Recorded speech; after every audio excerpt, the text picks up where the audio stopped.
बड़ी ईद की बड़ी तैयारियां जारी। मुल्क भर की मवेशी मंडियों में रौनक लग गई। किसी को अच्छे बकरे की तलाश है और कोई भारी भरकम बैल खरीदने मंडी आया है।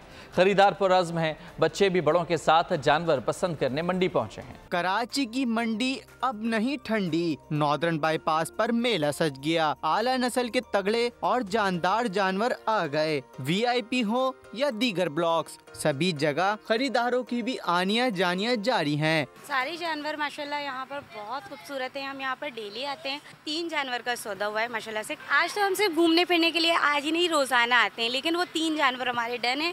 हम कज़न्स के साथ आए हुए हैं और इस मंडी में हमें बहुत एंजॉय किया। बहुत मुख्तलिफ तरीके के जानवर मिले हैं, बहुत खूबसूरत तरीके के हैं। बाबा के साथ मंडी आए हुए थे, वहाँ हमने पूरी मंडी घूमी, लेकिन हमें सबसे अच्छा शहंशाह लगा। उसके सिंग बहुत बड़े बड़े।